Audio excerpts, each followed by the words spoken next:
ఏంటండి కొత్తగా పెట్టినట్టు? ఆంధ్రప్రదేశ్ అంటే చాలా విషయం అయింది. ఎవరు ఎట్లా పోటీ చేస్తారో అర్థమవుతుంది. ఆ! అసలు గెలవాలనుకున్న జగన్నే గెలిచిండు. ఎంతో ఓట్ల మెజార్టీతో జనసేన గెలుస్తారు అనుకో పవన్ కళ్యాణ్. టూ సీట్స్ దారుణంగా మొత్తం మట్టుపాలు చేసారు. ఇప్పుడు అందరూ ఆంధ్రప్రదేశ్ ప్రజలందరూ బాధపడుతుంది.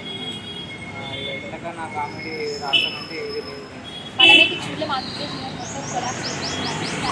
అక్కడ జాబ్ల గురించి కానీ అక్కడ ఏం డెవలప్మెంట్స్ అక్కడే ఉంది, ఇక్కడికొక్కడు అక్కడే ఉందన్నట్టు డెవలప్మెంట్స్ ఏం జరగట్లేదంట.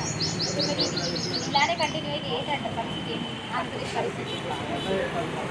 తెలంగాణ కంటే హైదరాబాద్ మూడు రాజధానులు అక్కడ ప్రత్యేకి జగన్ అది చంద్రబాబు నాయుడు ఉన్నా కానీ అమరావతి డెవలప్ చేసింది.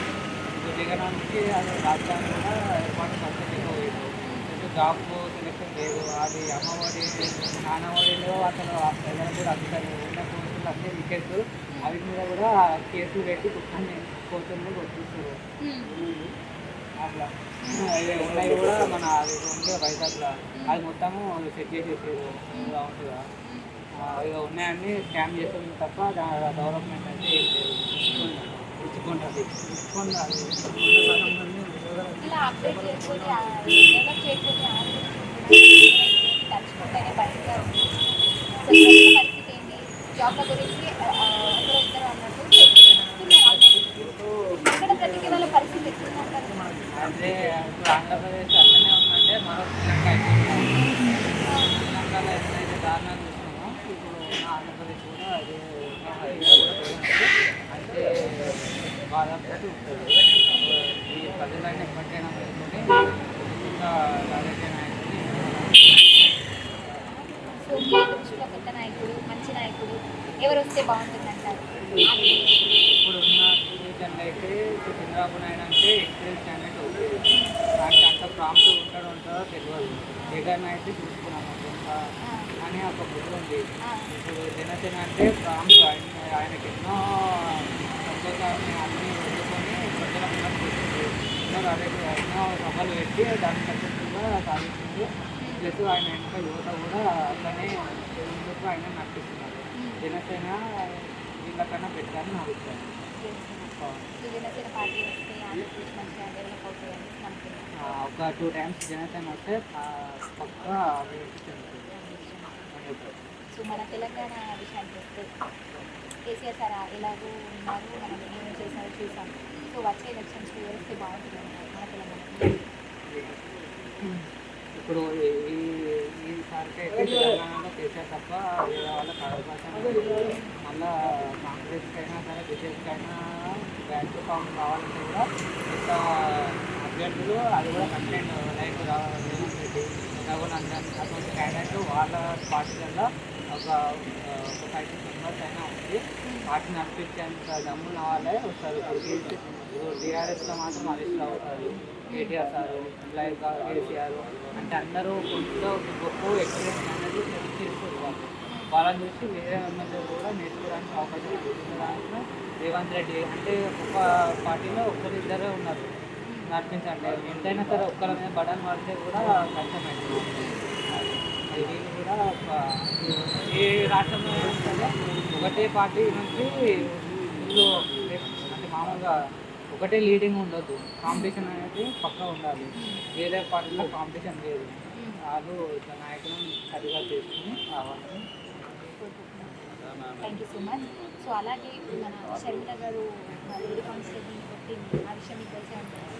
సో దీనికి అలా అంత వాళ్ళ మంది ప్రజారంగంలో చూసి ఏమంటారో అంత క్లారిటీ ఉండదు. ఏమన్నా అంటే సభలు పెట్టుకుంటారు, సభలోకి వచ్చిన వాళ్ళనే అవమానిస్తుంది. ఇట్లా జనాలు 2-3 కామెంట్ మాటలుగా మాట్లాడింది. మొత్తం మేము ఇద్దరు రోజు అవుతుంది. మామూలుగా అందరికీ తెలుసు. మన వైఎస్ రాజశేఖర రెడ్డి సార్ అంటూ మావిడ ఆవిడ ఆడపిల్ల అంటే ఏదేదో మాట్లాడుతుంది. మనకు ఏం మాట్లాడినా కానీ కామెడీ రోజులో ఫేమస్ అవుతుంది కామెడీ కామెడీ మాట్లాడుతుంది. కదా. ఇప్పుడు ఏమైనా సీరియస్ మాట్లాడాలని మనం కామెడీగానే రిసీవ్ చేసుకుంటాం. అట్లా ఆమె వర్షన్ అలా చెప్పింది. మల్లారెడ్డి లేక ఫేమస్ అయ్యామని ఆ, మల్లారెడ్డి లేక ఫేమస్ అయ్యామని చూస్తున్నారు. అంతేనా? అలా కూడా ఫ్లాప్ అయింది. మల్లారెడ్డి కష్టపడి పని చేసిన ఇక మన ఎలక్షన్స్లో కానీ ఎక్కడ కానీ జగన్ అన్న ఇంకా వాళ్ళ చెల్లెలు కనబడతారంటారా? తెలంగాణలో అయితే మళ్ళీ రారా తీసుకొని కొడతారు. తెలంగాణ అడుగు పెడితే జగన్ లేదు, ఓన్లీ కేసీఆర్. కేసీఆర్కి ఇక్కడ సీట్ ఫిక్స్ అయిపోయింది.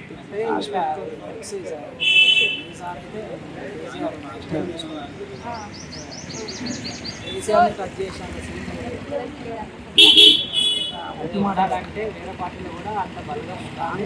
క్యాండిడేట్లు కూడా మాట విధానం జాగ్రత్తగా ఉన్నాయి.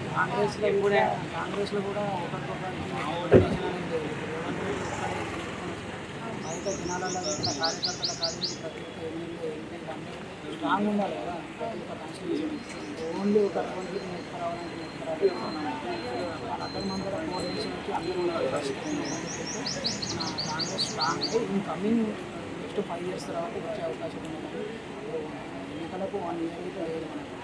ఇప్పుడైతే టీఆర్ఎస్ వచ్చే అవకాశం వస్తుంది. టీఆర్ఎస్ సో బీజేపీ బీజేపీ కూడా అందరూ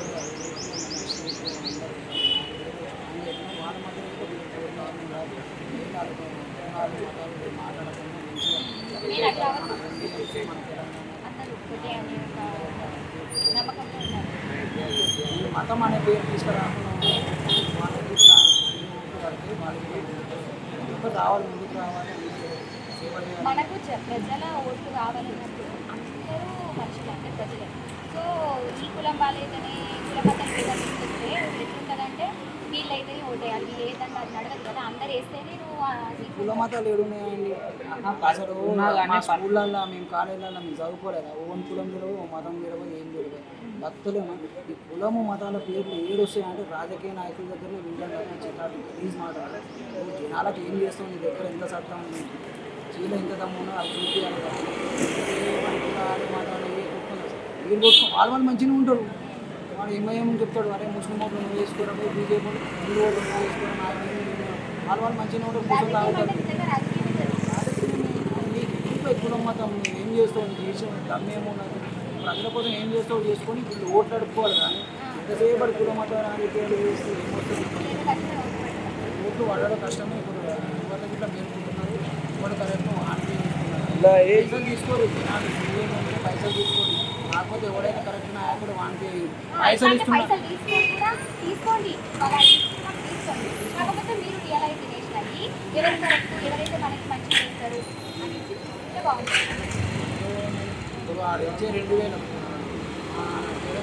ఎన్ని రోజులు అయితే ఆ 2000 లాస్ట్ మన జనసేనలో ఒకరు అన్నారు కదా, రోజుకు ఆటను వస్తుంది. ఆ ఆటన కోసం మీరు ఓట్లు అమ్ముకుంటారా చెప్పండి, అమ్ముకోరు కావాలి.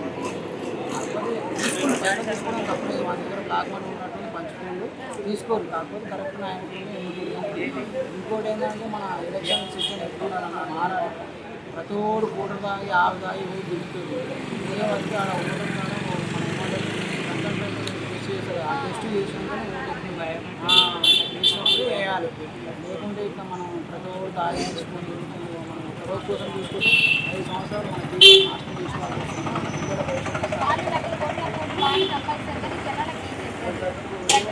గత 20 సంవత్సరాల నుంచి ముందుకు వెళ్తున్నారు. ప్రతి ఒక్కరికి ప్రతి ఇంటికో జాబు, ప్రతి ఇంటికి వచ్చింది జాబు. ప్రతి ఒక్కసారి ఎన్నికలలో ప్రతి ఒక్క నాయకుడు చెప్పి సొల్లు మాటలు ఏ రోజులు మా జీవితాలు బాగుపడలేదు. ఇప్పటికైనా కళ్ళు తెలుసుకొని పైసలు కమ్ముడు పోకుండా కరెక్ట్ నాయకుడు వెళ్ళలేదు వాడిని ఎన్నుకుంటేనే సక్సెస్ అవుతుంది. చిన్నగా వ్యాపారం చదువు కూడా విద్యార్థులు చూసుకుంటే డిగ్రీ బీటెక్ చదువుకొని ఎంబీఏ చదువుకొని ఏమున్నాయి చెప్పండి ఆపర్చునిటీస్. గతి లేక ఏదో ఒక టీ స్టాల్ పెట్టుకున్నాను. ఎన్ని చూస్తాను MBA tea stall, BTech tea stall అని చిన్న చిన్న పెట్టుకొని బతకాల్సి వస్తుంది. చిన్నప్పటి నుంచి తల్లిదండ్రులు నాన్న కష్టపడి చదివిపించేది ఏమి చెప్పండి. 17 years అండి పీజీ అయిపోవాలంటే 17 years మన జీవితాన్ని నాశనం చేసుకొని టీ స్టాల్ పెట్టుకుంటాం. 10th ఫెయిల్ అయ్యి టీ స్టాల్ పెట్టుకోలేదు. టీ పెట్టండి చదువుకోవాలా, చదువుకోకుండా పెట్టుకోవచ్చు. ఎందుకు మరి 17 years త్యాగం అది. అమ్మా నాన్న వీళ్ళ తల్లిదండ్రులు ఇట్లా కొద్దిగా పేరెంట్స్ ఆలోచించి ఏమంటారు ఎలక్షన్ సిస్టమ్ని కొద్దిగా చేయండి. ఎవరైతే కరెక్ట్ నాయకుడు ఉంటే వాడిని అడగాలి. ఇంకోటి మన సొసైటీలో ఏంటంటే ఎవరిని భయపడేదే లేదు. మనం ఎన్నుకున్నాం వాళ్ళని ఓటేసి మనం కళ్ళ బట్టి అడగాలి. అడిగే హక్కు కూడా ఉండదు. ఫస్ట్ ఓటైతే వేసుకొని లాస్ట్ ఇయర్ గెలిచినోడు వచ్చి మన దగ్గర ఓట్లు అడిగితే ఫస్ట్ నువ్వు ఏం చేసినావురా అని అడిగే అంత దమ్ము ధైర్యం ప్రజలకు రావాలి. వెళ్ళబట్టి అడిగేటప్పుడు నువ్వు ఏం చేసినావు రా, ఏం చేసినావు, మా కాలనీకి ఏం చేసినావు, మా ఊరికి ఏం చేసినావు, ఇప్పుడు ఎందుకు నువ్వు ఓటు వేయాలి, ఓటు అడగడానికి నీకు ఎట్లా ఇజ్జత్ ఉందా, నీకు ఎట్లా అడగడానికి వచ్చినావు అనే ఒక ప్రశ్నిస్తే ఇంకోటి ఇట్లా భయపడతాడు ఓట్లు అడగడానికి. అప్పుడు ఈ జనాలలో ఈ చైతన్యం వస్తే కానీ మార్పు అనేది రాదు. అడగాలి, గల్లబట్టి అడగాలి అంతే. గెలిచిన నాయకుడికి ఇట్లా వచ్చి అడగాలంటే అరే వీళ్ళ ఊరికి వీళ్ళ కాలనీకి నేను ఏం చేసినారా అని భయం అనేది ఆ నాయకుడిలో మొదలవ్వాలి ఫస్ట్. ఇది చేసినామంటే మనం మ్యాక్సిమం మనం సక్సెస్ అయినాం.